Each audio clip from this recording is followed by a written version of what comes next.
नमस्कार विद्यार्थी भाइ बहिनीहरू, म तपाईहरुमाझ तपाईहरुकै कक्षा 12 को ऐच्छिक नेपाली अन्तर्गत रहेको नमुना प्रश्नपत्रको उत्तरहरू के कसरी लेख्ने भन्ने बारेमा केही चर्चा गर्न उपस्थित भएको छु।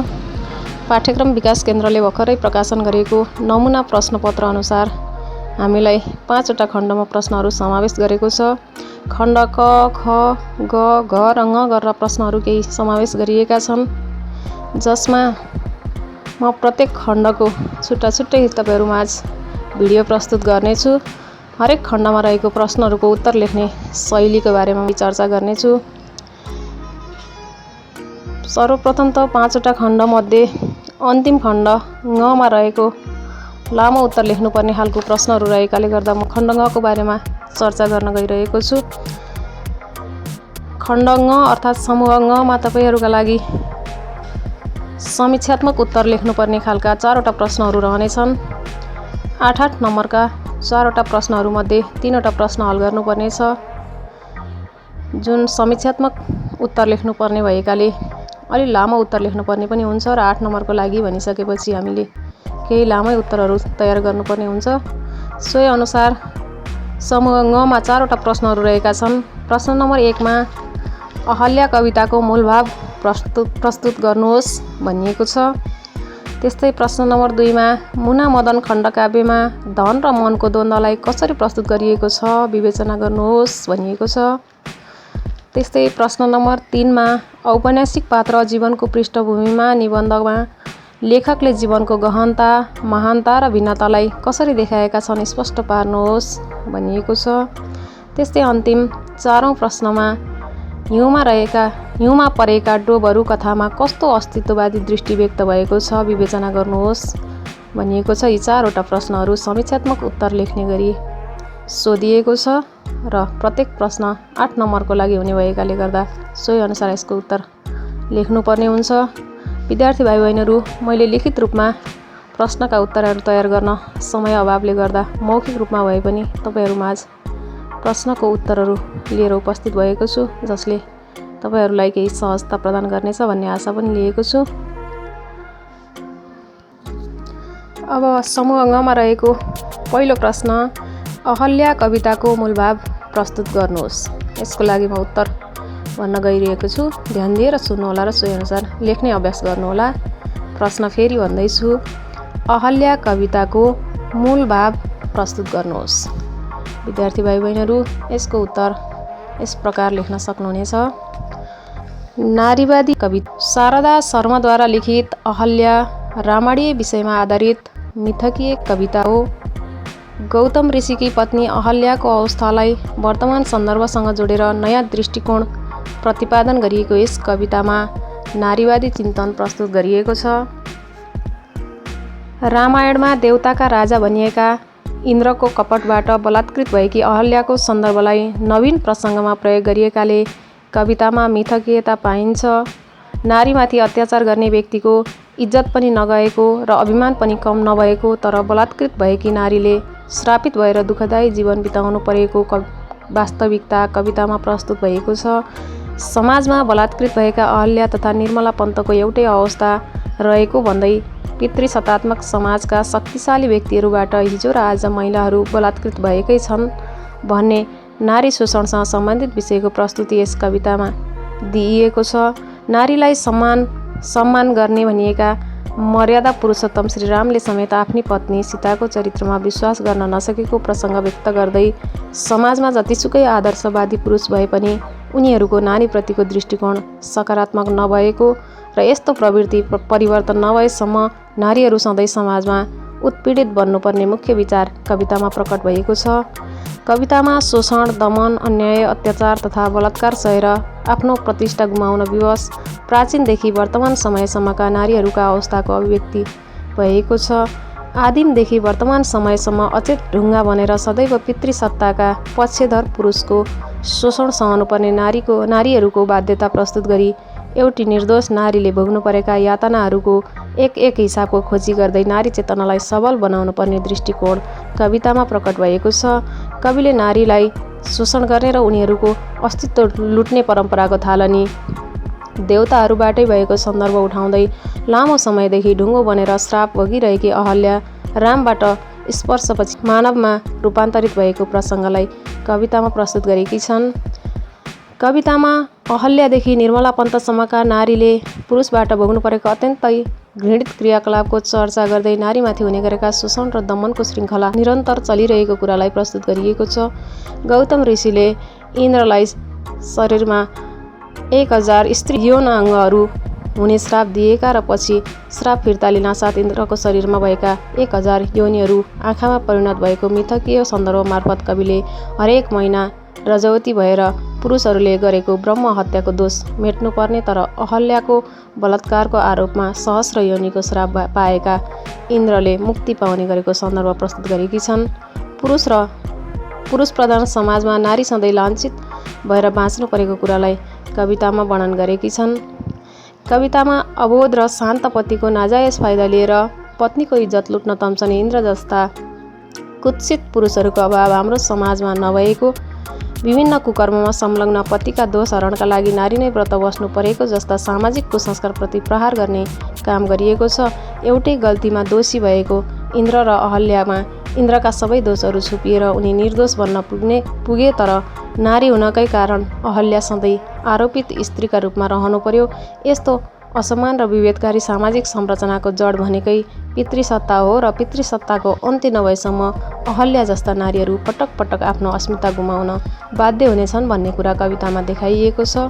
पुरुषले कुकर्म गरेर पनि दोषको भागीदार हुन नपर्ने तर नारी सधैँ अपमानित भएर बाँच्नुपर्ने असमान सामाजिक संरचनाप्रति असहमति प्रकट गर्दै त्यसको विरोध गर्नुपर्ने मूल भाव कवितामा प्रस्तुत गरिएको छ। त्यस्तै प्रश्न नम्बर 2 मा रहेको छ, मुना मदन खण्डकाव्यमा धन र मनको द्वन्द्वलाई कसरी प्रस्तुत गरिएको छ विवेचना गर्नुहोस्। प्रश्न फेरि भन्दैछु, मुना मदन खण्डकाव्यमा धन र मनको द्वन्द्वलाई कसरी प्रस्तुत गरिएको छ विवेचना। बहुमुखी प्रतिभाका धनी कवि लक्ष्मीप्रसाद देवकोटा 1966-2016 द्वारा लिखित मुना मदन खण्डकाव्य एक सामाजिक खण्डकाव्य हो। समाजमा घट्न सक्ने घटनालाई प्रस्तुत गरिएबाट यस खण्डकाव्यले वर्णन गरेको विषय सामाजिक हो। प्रस्तुत काव्यमा आत्मिक प्रेम, धन र मनको द्वन्द्व, मानवतावाद आदि मुख्य विषयवस्तुका रूपमा प्रयोग भएको छ। तत्कालीन नेपाली समाजको निम्न मध्यमवर्गीय व्यापारी मदन धन कमाउन भोट गएपछि उसले धनार्जन गरी फर्किएर नेपाल आउँदासम्म उसको परिवारमा देखिएका शोकजन्य विभिन्न घटना एवं स्वयं मदनको मृत्युलाई देखाएर खण्डकाव्य समापन अवस्थामा पुगेको छ। धन कमाउनका लागि नेपालीहरू विदेशी नै परम्परा त कायम नै देखिन्छ भने विदेशीका पुरुषका श्रीमतीमाथि गिद्धे दृष्टि लगाउने र उनीहरूको पारिवारिक जीवनलाई नै तहस नहस पारिदिने तत्त्व पनि समाजमा विद्यमान भएको कुरा यस खण्डकाव्यको विषयवस्तु बनेको छ। काव्यमा विभिन्न द्वन्द्वहरू प्रस्तुत गर्ने सन्दर्भमा धन र मनको द्वन्द्वलाई पनि स्पष्ट रूपमा प्रस्तुत गरिएको छ। यसमा आमा छोराको प्रेम, पति पत्नीको प्रेम, सासू बुहारीको प्रेम, मानव मानवको प्रेम, दिदीभाइको प्रेमलाई प्रस्तुत गरिएको छ। त्यस्तै गरी यसमा प्रेमलाई घाइते तुल्याउने काम आर्थिक विपन्नता र धनप्रतिको आकर्षणले गरेको छ। यसमा आध्यात्मिक मन र भौतिकवादी धनको पक्षमा क्रमशः मुना र मदन देखिएका छन्। मदन काव्यको सुरुमा धन कमाउने उद्देश्य लिए तथा आमा र पत्नीका इच्छा पूरा गर्ने अठोट बोकेर भोट जाने निर्णय गर्छ। धनलाई तुच्छ ठानेर अभाव भए पनि सँगै बस्ने मुनाको चाहना छ भने मुनाको आध्यात्मवादी धारणालाई कुल्चाउँदै मदन भोट जान्छ। भोटबाट प्रशस्त धन कमाएर फर्के पनि मदनले मुनालाई भेट्न समेत पाउँदैन र आमासँग बोल्न पाउँदैन। मुना र आमा दुवै मदनसँग बिछोडिन्छन्। धनको पछि दौड्दा आफ्नो पारिवारिक सुख शान्ति तहस नहस भएको ठानेर मदनलाई मुनाको अर्तीले छातीमा पोल्न थाल्छ।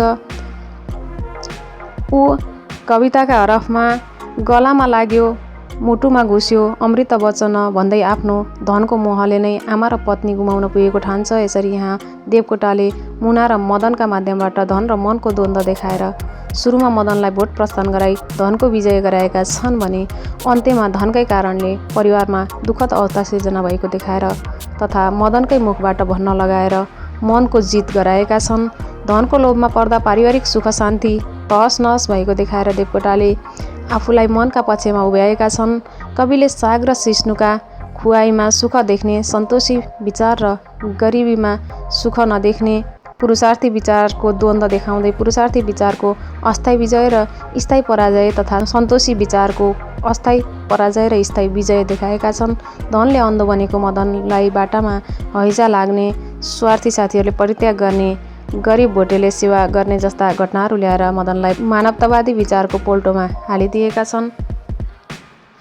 यस प्रकार यस खण्डकाव्यमा मुना र मदनको आत्मिक प्रेमलाई विषयवस्तु बनाई धन भौतिक वस्तु हुनाले छिट्टै समाप्त हुन्छ भने प्रेम आत्मिक वस्तु हुनाले परत्रमा समेत अमर रहन्छ भन्ने कुरा व्यक्त गरेका छन्। भौतिकवादी धनलाई अध्यात्मवादी मनका अगाडि घुँडा टेकाएर देवकोटाले धनलाई तुच्छ ठान्ने आफ्नो दृष्टिकोण व्यक्त गरेका छन्। त्यस्तै गरी मानव सेवा नै महान धर्म भएकाले मानवले आफूलाई मानव सेवामा समर्पित गर्नुपर्ने सन्देश दिएका छन्।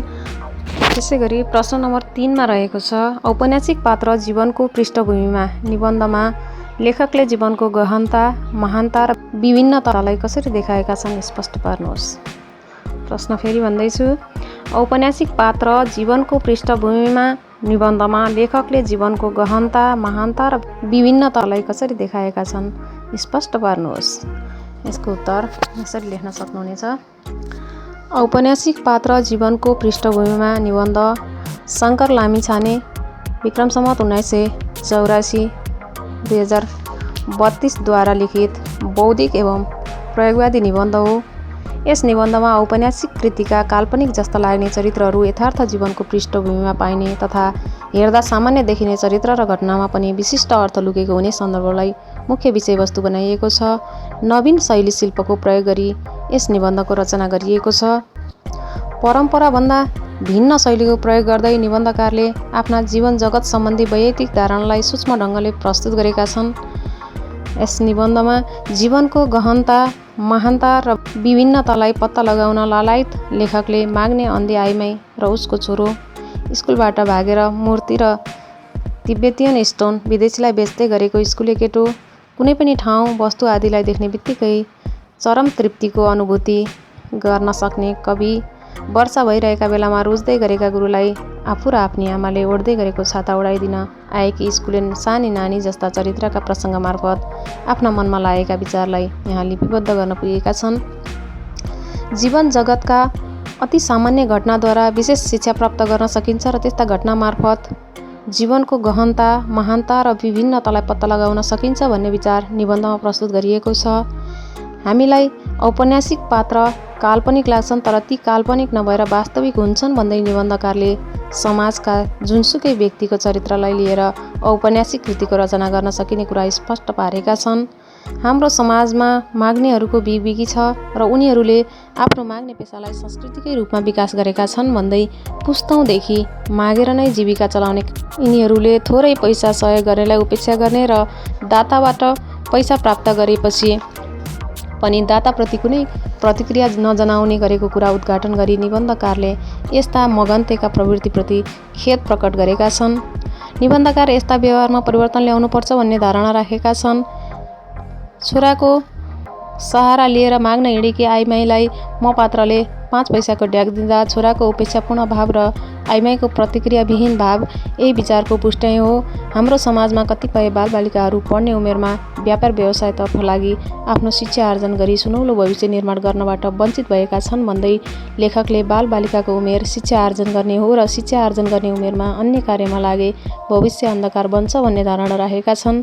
निबन्धमा एउटा केटाले विद्यालयबाट भागेर पर्यटकीय क्षेत्रमा झोलामा मूर्ति आदि सामान राखी बेच्दै हिँडेको प्रसङ्ग मार्फत यस कुरालाई सङ्केत गरिएको छ। ससाना विद्यार्थी भाइ बहिनीहरू ज्यादै सरल, स्वच्छ एवं मानवीय स्वभावका हुन्छन्। उनीहरू आफ्ना गुरुमा श्रद्धाभाव प्रकट गर्छन्। यस्ता बालबालिकाहरू आफ्ना शिक्षक भनेपछि उरुक्क हुन्छन्। गुरुहरूले उनीहरूलाई माया गरे उनीहरू मक्ख र फुरुक्क हुन्छन्। पानी आइरहेका बेलामा एउटा विद्यार्थी बालिकाले आफू र आफ्नी आमालाई रुजाएर आफ्ना गुरुलाई छाता दिएको अनि त्यस घटना पश्चात विद्यालयमा ती गुरुद्वारा ती बालिकालाई माया प्रकट गर्दा तिनी खुसी भएको प्रसङ्ग मार्फत यस विचारलाई सङ्केत गरिएको छ। यसरी परम्पराभन्दा भिन्न नवीन भाषा शैलीमा जीवनमा घट्ने सानातिना घटनाद्वारा पनि जीवनको गहनता, महानता र विभिन्नता बुझ्न सकिने हुनाले यस्ता घटना मार्फत शिक्षा बटुल्नुपर्ने विचारलाई केन्द्रीयता प्रदान गरी रचना गरिएको यस निबन्धमा जीवनको गहनता, महानता र विभिन्नतालाई प्रस्तुत गरिएको छ भन्न सकिन्छ। त्यसैगरी प्रश्न नम्बर 4 मा रहेको छ, हिउँमा परेका डोबहरू कथामा कस्तो अस्तित्ववादी दृष्टि व्यक्त भएको छ विवेचना गर्नुहोस्। प्रश्न फेरि भन्दैछु, हिउँमा परेका डोबहरू कथामा कस्तो अस्तित्ववादी दृष्टि व्यक्त भएको छ विवेचना गर्नुहोस्। यसको उत्तर यसरी लेख्न सक्नुहुनेछ। मनोवैज्ञानिक कथाकार पोषण पाण्डे विक्रम सम्वत 1989 2048 द्वारा लिखित हिउँमा परेका डोबहरू मानव जीवनको अन्त तहको निरीक्षण गरी लेखिएको उत्कृष्ट कथा हो। यस कथामा हिउँमा परेका डोबहरू जस्तै मानिसको जीवन पनि अस्थिर हुने सन्दर्भलाई विषय बनाइएको छ। विषयको प्रस्तुतिमा विशृङ्खलता पाइने यस कथामा प्राकृतिक तथा कृत्रिम दुवै वस्तुसँग मानिसको जीवनलाई सम्बन्धित तुल्याइएको छ। प्रस्तुत कथामा मानिसको जीवनको क्षणिकतालाई पुष्टि गरिएको छ। जसरी हिउँमा परेको डोबको अस्तित्व क्षणमा नै विलय भएर जान्छ, त्यसरी नै मानिसको जीवन पनि क्षणमा नै समाप्त हुन सक्छ भन्ने खालका विषयको संयोजन गरी कथाको रचना गरिएको छ। कथामा पहिले भेट भएका मानिसहरू समयको अन्तरालमा भेट हुँदा एकले अर्कालाई नचिन्ने परिस्थितिको चित्रणले नै जीवनको विसङ्गति बुझाएको छ। कुनै मानिससँग छुटिएर बस्दा उसको मस्तिष्कमा नयाँ भावना पलाउने र पुराना भावनाहरू हराएर जाने सत्य पनि कथामा प्रस्तुत भएको छ। मानिसको जीवन शीतको थोपा जस्तै क्षणिक हुने विषय प्रस्तुत गर्दै छाया हराए जस्तै मानिसको जीवन पनि हराउन सक्ने सत्य कथामा आएको छ। वर्षातको समयमा नदीमा आउने भेल जस्तै मानिसको जीवनमा पनि अनेक तरङ्गहरू आइरहन्छन् भन्दै नदीको गतिशीलतासँग मानिसको जीवनको गतिशीलतालाई जोड्ने प्रयास कथामा गरिएको छ। नदीको जस्तो प्राकृतिक जीवन मानिसको नहुने भन्दै आजको मानिसमा कृत्रिमता पाउने विषय समेत कथामा आएको छ। कथामा मानिस औपचारिकताको बन्धनमा बाँधिएको हुन्छ भन्ने कुरा एकातिर देखाइएको छ भने अर्कातिर मानिसमा हराउँदै गएको प्राकृतिक गुणप्रति चिन्ता समेत व्यक्त गरिएको छ। पानीको गति जस्तै मानिसको जीवनको गति पनि कहिल्यै नरोकिने प्रसङ्ग कथामा आएको छ। आजको मानिस र भुख्याचाका बिचमा कुनै अन्तर नरहेको विषय प्रस्तुत भएको यस कथामा मानिसले आफ्नो भावना गुमाएर यान्त्रिक जीवन बिताइरहेको प्रसङ्ग पनि प्रकट भएको छ। कृत्रिमताको खोल नओढेको प्राकृतिक जीवन नै सुन्दर मानिए पनि आजको मानिस प्राकृतिक बाटोबाट टाढिएर कृत्रिम जीवन बिताइरहेको विषय कथामा आएको छ। कथामा मानिसले जीवनमा अनेक प्रकारका समस्याहरूको सामना गर्दै जीवन चलाउनु पर्ने बाध्यतालाई एकातिर देखाइएको छ भने अर्कातिर तिनै व्यवस्थाका बीचबाट समेत सुन्दर जीवनको अन्वेषण गर्नुपर्ने अस्तित्ववादी जीवन दृष्टि प्रस्तुत भएको छ। हिउँमा परेका डोबहरू कथामा भुख्याचाको प्रयोग गरी अरू जनावरहरूलाई झुक्याए जस्तै मानिसले अरूलाई भ्रममा पार्ने खालको कृत्रिम र बनावटी देखावटी काम गरिरहेको विषय उद्घाटन गरिएको छ। आजको मानिस र भुख्याचा तुलनीय भएको विषय व्यक्त गर्दै विसङ्गत मानव जीवनको सत्य उद्घाटन गर्ने काम कथामा भएको छ। कृत्रिमताको खोल ओढेको मानिस कतै त्यो आवरण झर्छ कि भन्ने सन्तासबाट सधैँ सन्त्रस्त भएर जीवन बिताइरहेको प्रसङ्ग पनि कथामा आएको छ। कथामा मानिसले आफ्नो दृष्टिकोणका आधारमा सबै दुनियाँलाई हेर्ने र आफ्नै अनुकूल दुनियाँ चलाउन चाहन्छ। साथै आफ्नो चस्माबाट जस्तो दुनियाँ देखिन्छ त्यस्तैलाई मात्र सत्य ठान्ने कुरालाई देखाइएको छ। आफ्नो दृष्टिकोणलाई परित्याग गर्ने र अरूका राम्रा कुरा स्वीकार गर्ने प्रवृत्ति समेत आजको मानिसमा हराइसकेको विषय प्रस्तुत गर्दै सबै मानिसको जीवन र जगतलाई हेर्ने आफ्नै दृष्टिकोण हुने र त्यसलाई परिवर्तन गर्न नचाहने वास्तविक सत्य कथामा अभिव्यक्त भएको छ। प्रत्येक मानिसको जीवन विषयक दृष्टिकोण परिवर्तन नगरी जीवन चलाउन चाहने यथास्थितिवादी विचार कथामा अभिव्यक्त भएको छ। यस कथामा मानिसको दृष्टिकोण पनि विदेशी मुलुकबाट आयात गरिए जस्तो भएको विषय एकातिर आएको छ भने अर्कातिर आफ्ना विचारमा नभई आयात गरिएको विचारमा आजको मानिसले जीवनको सहारा खोज्ने गरेको वास्तविकता अभिव्यक्त भएको छ। आजको मानिस सहारा गुमाएर एक्लै यात्रा गर्न विवश भएको विषय प्रकट गर्दै मानिसको जीवनमा देखिएको विसङ्गतिको प्रस्तुति कथामा दिइएको छ।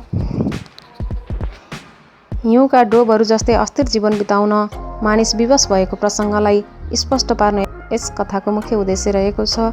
थोरै अस्तित्ववादी चेतना र धेरै विसङ्गतिका पोका बोकेर आजको मानिस गन्तव्यहीन यात्रामा यात्रारत रहेको विषय स्पष्ट पार्दै गन्तव्यहीन यात्राका बीच पनि आफ्नो अस्तित्वको खोजी गर्नुपर्ने अस्तित्ववादी चेतना कथामा प्रस्तुत भएको छ।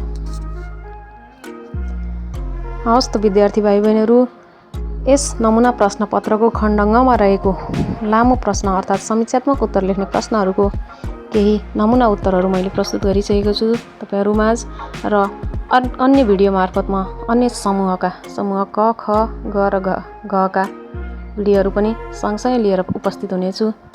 हेर्दै र सुन्दै रहनुहोला। हवस् त, धन्यवाद।